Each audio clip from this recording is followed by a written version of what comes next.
નમસ્કાર મિત્રો, option trader Gujarati new learning વિડીયોમાં આપ સૌ મિત્રોનું હાર્દિક સ્વાગત છે. તો કેવું રહ્યું મિત્રો આજનું નિફ્ટી એક્સપાયરીનો દિવસ? મારા મત મુજબ આપણા લોજિક ઉપર અને આપણા સેટઅપ ઉપર બે ટ્રેડ હતા અને જો એ બે ટ્રેડમાં એટેમ્પ માર્યો હશે તો કેપિટલ 2x પ્લસ હશે, બરાબર. પણ રાઈટ ટાઈમ ઉપર એટેમ્પ મારવો પડે. ગઈકાલે એક વસ્તુ સમજાઈ હતી કે ભાઈ જો માર્કેટ જોકે ગઈકાલે ને ઘણા વિડીયોમાં મેં સમજાવ્યું છે કે ભાઈ પહેલી જ કેન્ડલ મોટી બની જાય તો પછી એનું બોક્સ મારી દેવું પડે અને જ્યાં સુધી બોક્સની અંદર છે માર્કેટ ત્યાં સુધી બોટમથી બાય અને ટોપથી સેલ થાય, જે આપણે સૌ જાણીએ છીએ. અને એ 15 મિનિટનો બ્રેકઆઉટ ત્યારે માની શકાય કે જ્યારે આ જે ટોપ છે એની ઉપર એક 15 મિનિટની કેન્ડલનું ક્લોઝિંગ આવે અને બીજી કેન્ડલ એના ઉપર ક્લોઝ કરે અને ફરી એનું રીટેસ્ટ આવે ને તો અહીંથી બાઇંગ કરી શકાય. હું ઘણી વખત સમજાવેલું છે મેં, બરાબર. હવે ઘણા મિત્રોને પ્રશ્ન થતો હશે કે 25,910 બ્રેક થયું નીચે, પણ સેકન્ડ કેન્ડલ એની નીચે ક્લોઝ થઈ શકી નહીં. 15 મિનિટ ચેક કરજો તો આવું થયું નથી અને રિવર્સ કરી દીધું ફર્સ્ટ 15 મિનિટની અંદર જ. તો ભાઈ આવી સિચ્યુએશનની અંદર આ લેવલને બ્રેક થયું કહેવાય નહીં, બરાબર. હવે પ્રીમિયમ ઉપર નજર નાખીએ. ઇન્ડેક્સ કરતાં પ્રીમિયમમાં વધારે સમજાશે તમને. પ્રીમિયમમાં મેં તમને લેવલ આપ્યું હતું. આ લેવલ ઓટીજીનું લેવલ હતું ભાઈ, ઓપ્શન ટ્રેડર ગુજરાતીનું લેવલ હતું. અહીંયા માર્કેટ આવેલું હતું નહીં. ગઈકાલનો વિડીયો જે મિત્રો આજે નવા ફ્રેશ જોઈ છે વિડીયો, એ ગઈકાલનો વિડીયો જોજો. મેં 30થી લઈ અને 37ની નિયર બાય ક્યાંય પણ સપોર્ટ લેતું દેખાય તો અહીંયા આ પ્રીમિયમ સપોર્ટ લઈ શકે, આવું મારું સ્ટેટમેન્ટ હતું ભાઈ. તો મોર્નિંગમાં જ આપણે, અને જે મિત્રો હજી ફરીવાર કહું છું કે આ કેન્ડલ મારી ફેવરિટ કેન્ડલ છે અને જો કોઈ આપણા લેવલની નિયર બાય અથવા તો સપોર્ટ એરિયા ઉપર આ કેન્ડલ મળે બોટમ ઉપર તો એક એટેમ્પ મારી શકાય ભાઈ 1:3ના ટાર્ગેટ માટે.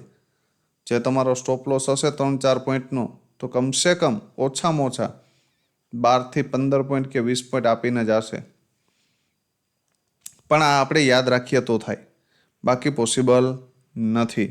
બીજું એક લોજિક હતું કે ભાઈ પહેલી જ 15 મિનિટની કેન્ડલ બહુ મોટી બની જાય તો સેમ ડિરેક્શનમાં ટ્રેડ બને નહીં. સામેવાળા પ્રીમિયમની અંદર જો કોઈ સ્ટ્રોંગ સપોર્ટ એરિયા હોય તો માર્કેટ રિવર્સ થઈ શકે. તો આ 33 એ માર્કેટ માટે સપોર્ટ એરિયા હતો આ પ્રીમિયમ માટે, એઝ પર માય એનાલિસિસ, બરાબર. તો એક સરસ મજાને અહીંયાથી 33 થી 69 ઓલમોસ્ટ કેપિટલ 2x, બરાબર. ધારી લ્યો કે કદાચ અહીંયા તમે લેવામાં ચૂકી ગયા હોય આ મુવમેન્ટ, તો ફરી એક વખત તમને અહીંયા ડીપ મળ્યું, બરાબર. અને અહીંયાથી લગભગ 92, બરાબર.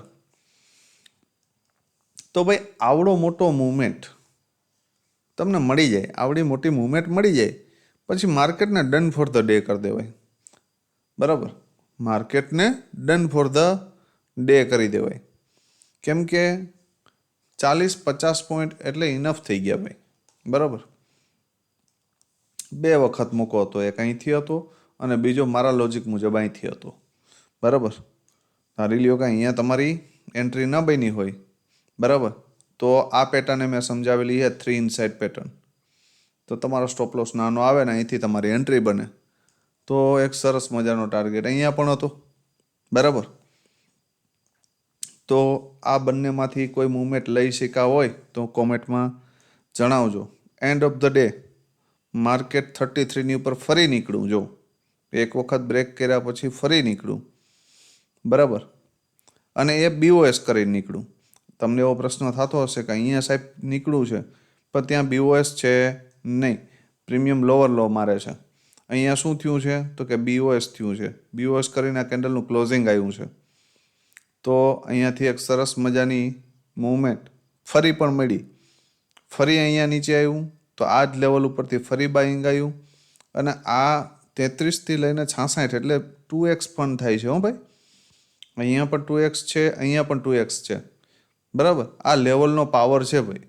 એટલા માટે જ કાલ ઇન ધ મનીના પ્રીમિયમ મેં આપ્યા હતા કે ભાઈ એક્સપાયરીના દિવસે ઘસારો આવે નહીં અને લેવલ ઉપરથી તમને 20, 25 પોઈન્ટ, 30 પોઈન્ટ ઇઝીલી મળી શકે. બરાબર, તો કોલના પ્રીમિયમમાં ટોટલ 4 મૂવમેન્ટ હતી.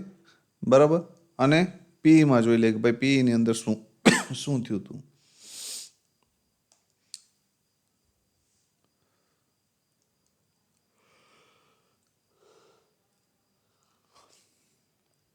હવે પીઈનું પ્રીમિયમ આપણે ક્લીન કીધું હતું કે ભાઈ આ પ્રીમિયમ ટોપ ઉપર બાય બની શકે નહીં. મોર્નિંગમાં ખુલતા વેત જ આ પ્રીમિયમ ક્યાં જતું રહ્યું તો કે નિયર રેઝિસ્ટન્સ. આ એરિયો મેં ગઈકાલે કીધું હતું કે ભાઈ આ એરિયો સેલિંગ એરિયા છે, અહીંયાથી સેલિંગ આવી શકે. અને એ જ એરિયામાંથી શું આવ્યું આ પ્રીમિયમમાં તો કે સેલિંગ. બરાબર, અને અહીંયાથી ધારી લ્યો આપણું એક લેવલ હતું 64. અહીંયાથી સપોર્ટ લેતું દેખાય. એક મિત્રનો મને કોલ આવ્યો સાહેબ અહીંયાથી સપોર્ટ લેતું દેખાણું, મેં એન્ટ્રી કરી છે. બરાબર, તો એન્ટ્રી કરી છે તો તમારી એન્ટ્રી ક્યાંથી થવી જોઈએ? આ એરિયામાંથી. આ તમારો SL છે અને અહીંયા પ્રીમિયમ જાય છે તો ઓલમોસ્ટ લગભગ મારા મત મુજબ 10 પોઈન્ટ કરતાં પણ વધી જાય છે, પ્લસ હોય છે. તો તમારો SL પછી અહીંયાથી શિફ્ટ થઈને ક્યાં આવવો જોઈએ? અહીંયા 10 પોઈન્ટ પ્રીમિયમ હાલે છે તો યા તો તમારું રિસ્ક મેનેજ થઈ જવું જોઈએ યા તો તમારો SL C2C આવી જવું જોઈએ. આ તો ક્લીન વસ્તુ છે ને ભાઈ. બરાબર, હવે લેવલ ઉપરથી અહીંયા લગભગ 20થી 25 પોઈન્ટ આપ્યા છે. યા તો તમારે રિસ્ક લેવું હોય તો અહીંથી ડીપથી લેવું પડે, લેવલ ઉપરથી જો પુલબેક મારતો હોય તો લેવું પડે અને કન્ફર્મેશન સાથે જવું પડે કે ચલો આ પિન બાર બની છે ને પછી એન્ટ્રી લઈએ છીએ તો પછી આપણું SL કેવો હોવો જોઈએ? કોસ્ટ ટુ કોસ્ટ આવવો જોઈએ. આવું મેં ઘણા વિડીયોની અંદર સમજાવ્યું છે. બરાબર, કેમ કે 10થી 12 પોઈન્ટ કે 15 પોઈન્ટ મળ્યા પછી એ લોસની અંદર એ ટ્રેડ કન્વર્ટ થવો જોઈએ નહીં. બરાબર, હવે નેક્સ્ટ કે ભાઈ આ પ્રીમિયમમાં રાઇટ વેલ્યુએશન આપણે જોયું હતું કે ભાઈ 33થી લઈ અને 64ની આજુબાજુ ક્યાંય પણ સપોર્ટ લેતું દેખાય તો આ પ્રીમિયમમાં એક સ્પાઇક પાછી ડે હાઈ સુધીની આવી શકે, મતલબ કે અહીંયા સુધીની. તો આ એરિયામાં હવે આપણો ડે હાઈ કયો થઈ ગયો? આ થઈ ગયો. બરાબર, તો અહીંયાથી પણ જો કોઈ મિત્રોએ એન્ટ્રી કરી હોય કેમ કે પાછું 64ની ઉપર રિક્લેમ કર્યું છે. બરાબર, આ પ્રીમિયમે સેલરને ટ્રેપ કર્યા છે. આજે કેન્ડલ બની છે ને એની. બરાબર, તો એક સરસ મજાની મૂવમેન્ટ અહીંયાથી પણ આ હતી, પણ જો લઈ શકા હોય તો. બરાબર, તો પુટની આ મૂવમેન્ટ કોઈ મિત્રોએ લીધી છે? ખરેખર જેની પાસે નોલેજ હશે એ આ મૂવમેન્ટ લઈ શકા હશે. બરાબર, તો કોમેન્ટમાં જણાવજો. બરાબર, હવે જોઈ લઈએ આવતીકાલે શું થઈ શકે. મહત્વની વસ્તુ, આજે ડબલ ચાર્ટનું કોન્સેપ્ટ મગજમાંથી થોડો નીકળી ગયો એટલે સ્ક્રીનશોટ લીધો નથી. બરાબર, પણ આવતીકાલથી આપણે કન્ટિન્યુ કરશું એ વસ્તુ. બરાબર, નિફ્ટીની અંદર એક રેન્જ છે 25,990. બરાબર, અને ડાઉન સાઈડ માટે 25,879. હવે હાલનું જે ક્લોઝિંગ છે ને આ બુલિશ ક્લોઝિંગ છે. કેવું છે? એક સરસ મજાની બુલિશ કેન્ડલ ક્લોઝ થઈ છે. ક્યાં સુધી તો કે જ્યાં સુધી માર્કેટ 25,929ને બીટ નથી કરતું ને ત્યાં સુધી. જો આને બીટ કરે તો પછી આ જે ક્લોઝિંગ આવ્યું છે ને બુલિશ એ થોડું વીક પડશે. બરાબર, આની ઉપર છે ત્યાં સુધી પોઝિટિવ છે. આની નીચે ગયું પછી હજી સપોર્ટ આપવા માટે આ લેવલ ઊભું છે 25,880. બરાબર, આ તૂટ્યા પછી જ આપણે વિચારશું કે આ નીચે જશે, ત્યાં સુધી નહીં. પણ ભૂલમાં મોર્નિંગમાં અહીંયા મળી જાય આ એરિયામાં અને અહીંયાથી સીધી એક 15 મિનિટની કેન્ડલનું ક્લોઝિંગ અહીંયા આપે આની ઉપર, તો આ મોમેન્ટમ કન્ટિન્યુ થઈ શકે. ક્યાં સુધી તો કે 135 સુધી. ક્યાં સુધી? 135 સુધી. પહેલો ટાર્ગેટ 26,055 અને જો આને બ્રેક કરે તો 26,135 અને 135 જો બ્રેક થાય તો સૌથી પહેલું લેવલ આવશે 200, 26,200 અને 26,242. આ એનો લાસ્ટ ટાર્ગેટ રહી શકે. આનાથી વિશેષ વધારે કંઈ નહીં, બરાબર. પણ એના માટે 135 બ્રેક થવું જોઈએ. ડાઉન સાઇડ માટે ક્યારે વિચારશું કે ધારી લ્યો કે આ પ્રીમિયમ આ એરિયામાં જ ક્યાંક ઓપન થઈ ગયું, અહીંયાથી શૂટિંગ સ્ટાર આપે, બરાબર, આને એનું રિટેસ્ટ આવતું દેખાય, બરાબર, અહીંયા ટોપ, તો અહીંયાથી શોર્ટ કરી શકાય. પહેલો ટાર્ગેટ આ કયો 25,929, બરાબર, અને બીજો આ બે જ કન્ડિશન બની શકે ટોપથી આવે તો, અને આ બ્રેક કરે તો જ આપણે આનું વિચારશું, નહીતર નહીં. પણ મોર્નિંગમાં ધારી લ્યો કે અહીંયાથી જે સ્ટ્રોંગ નેગેટિવ કેન્ડલ આપી દે, બરાબર, તો પછી આ લેવલ તૂટે તો આ બે લેવલ માટે આપણે રાહ જોશું, 25,805 અને 25,729, પણ જેની પોસિબિલિટી હાલની પોઝિશને ઓછી છે. હાલની પોઝિશને એક ફ્રેશ પુલબેક આપીને પછી પડે તો એક વસ્તુ અલગ છે, બરાબર. તો આ રીતે મગજમાં રાખજો. હવે જોઈ લ્યો કે એક કોલનું પ્રીમિયમ અને એક પુટનું પ્રીમિયમ, એમાં શું થઈ શકે.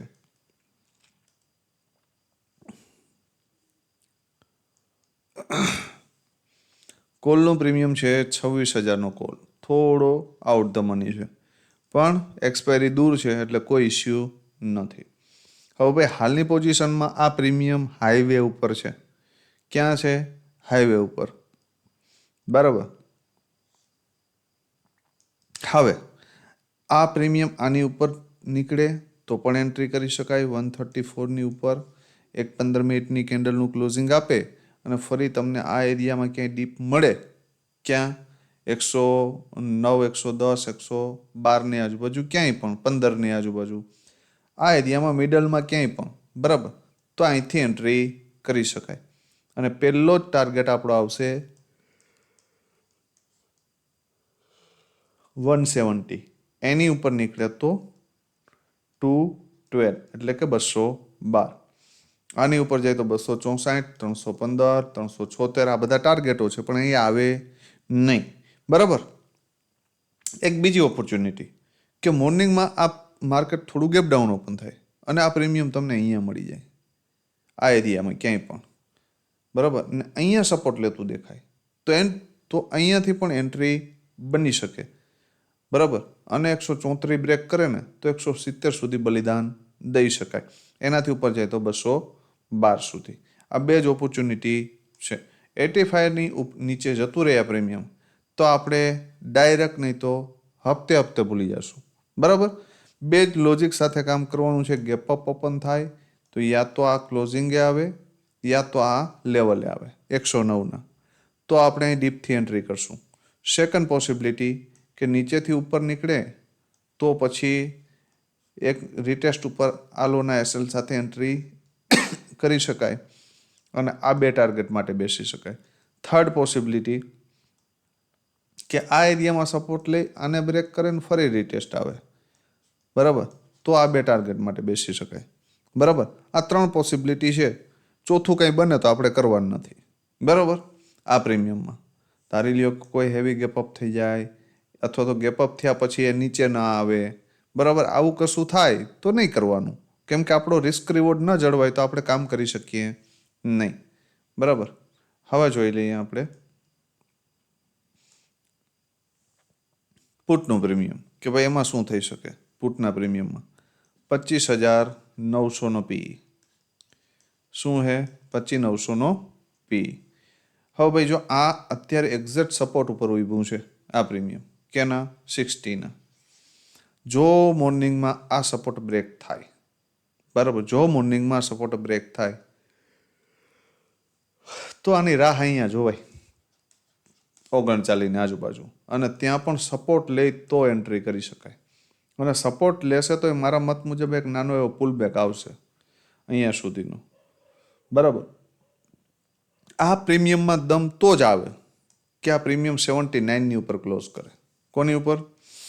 79ની ઉપર એક 15 મિનિટની કેન્ડલનું ક્લોઝિંગ આવે અને ફરી તમને આ ડીપ મળે, બરાબર, યા તો આ લોની આજુબાજુ, આ અહીંયા ક્લોઝિંગની આજુબાજુ, અથવા તો અહીંયા મિડલમાં ક્યાંય પણ, બરાબર. ધારી લ્યો કે થોડુંક ઉપર વધારે ક્લોઝિંગ આવે તો પછી આ એરિયામાં ક્યાંક મળશે, બરાબર, 70-72ની આજુબાજુ, તો અહીંયાથી એન્ટ્રી કરી શકાય. પણ એક 15 મિનિટની સ્ટ્રોંગ કેન્ડલ આની ઉપર ક્લોઝ થવી જોઈએ. તો પહેલો ટાર્ગેટ 107, એનાથી ઉપર જાય તો 129. આ બે ટાર્ગેટ માટે જઈ શકાય. પણ કન્ડિશન એ કે સ્ટ્રોંગ 15 મિનિટની કેન્ડલનું ક્લોઝિંગ આવવું જોઈએ. બીજી કન્ડિશન કે અહીંયા મળી જાય તો એક આ નાના એવા લેવલ માટે એક એટેમ્પ મારી શકાય 20-25 પોઈન્ટ માટે, બરાબર. આ બે જ કન્ડિશનમાં કામ કરવાનું, બાકી કરવાનું નહીં. હું પર્સનલી નહીં કરું, બરાબર. એક મહત્વનું ડિસ્ક્લેમર કે આ જે એનાલિસિસ વિડીયો છે એ માત્ર ને માત્ર એજ્યુકેશન પર્પઝથી બનાવવામાં આવ્યો છે, બરાબર. આની અંદર કોઈ પણ જાતની કોલ ટિપ્સ હું આપતો નથી. મારા એનાલિસિસ મુજબ કયા પ્રીમિયમમાં ક્યાં સુધી વેઇટેજ છે અને ક્યાં સુધી જવાની પોસિબિલિટી દેખાય છે એ હું તમારી સાથે શેર કરું છું, માત્ર ને માત્ર એજ્યુકેશન માટે, બરાબર. મારા લોજિક ઉપર કે મારા વિડીયોના એનાલિસિસ ઉપર કોઈએ રિયલ ટ્રેડ કરવો નહીં, બરાબર. તમારે જો રિયલ ટ્રેડિંગ કરવું હોય તમારા ફાઇનાન્શિયલ એડવાઇઝરની સલાહ લઈ અને પછી જ કરવો, બરાબર. બીજી ખાસ એક વાત આજથી પાછી જે ફેક આઈડીવાળી ગેંગ છે એ થોડી એક્ટિવ થઈ છે, બરાબર. તો કોઈ પણ મિત્રો એના જાલમાં ફસાવવું નહીં. અને ખાસ કરીને જે મિત્રો ફેસબુક વાપરે છે એ મિત્રો ખાસ આવા ફેક આઈડીવાળા મિત્રો કોઈ પણ જાતની રિક્વેસ્ટ મોકલે તમને તો એક્સેપ્ટ કરવી નહીં અને એને બ્લોક કરી દેવા. હું કોઈની પાસેથી એક પણ રૂપિયો ચાર્જ લેતો નથી. મારી કોઈ પણ વોટ્સઅપ ગ્રુપ કે પેડ ચેનલ છે નહીં. એટલે મગજમાં ક્લિયર જ રાખવું કે સાહેબ કોઈ પાસે કંઈ રૂપિયા લેતા નથી. જેનો પણ મેસેજ આવે છે એ સાહેબનું ફેક આઈડી છે, બરાબર. મારા નામે કોઈને એક પણ રૂપિયો દેવો નહીં, બરાબર. આ મારી સ્પષ્ટતા છે, યાદ રાખજો, બરાબર. તો આજનું માર્કેટ કાલના વિડીયો અનુસાર ચાલ્યું કે નહીં, અને આજે આપ સૌ મિત્રોએ પ્રોફિટ કર્યો છે કે લોસ કર્યો છે, અથવા તો ટ્રેપ થયા છો કે શું, કંઈ પણ હોય, બરાબર, પ્રોફિટ લોસ અથવા તો કોઈ બીજા તમારા પ્રશ્ન હોય તો કોમેન્ટમાં જણાવજો. વિડીયો કેવો લાગે છે એ પણ જણાવજો. અને આપ સૌ મિત્રો રેગ્યુલર આપણા ગુજરાતી ભાઈઓ સુધી આ વિડીયો પહોંચાડશો એવી આશા છે, એટલે જેથી કરી અને આપણા ગુજરાતી ભાઈઓ ઓવર ટ્રેડિંગથી બચી શકે. તો કેટલા મિત્રો આપણા વિડીયોને શેર કરે છે એ પણ કોમેન્ટમાં જણાવજો, બરાબર. અને વિડીયોને વધુમાં વધુ લાઇક કરજો, કોમેન્ટ કરજો. અને જે મિત્રોએ ચેનલને સબસ્ક્રાઈબ નથી કરી તે મિત્રો આજ ખાસ સબસ્ક્રાઈબ કરી લેજો, જેથી કરી ખ્યાલ પડે આપણે કે કેટલા મિત્રો આપણા વિડીયોમાં ઇન્ટરેસ્ટેડ છે, બરાબર. તો આવતીકાલે ફરી મળીશું નવા વિડીયોમાં. ત્યાં સુધી જય માતાજી, હર હર મહાદેવ.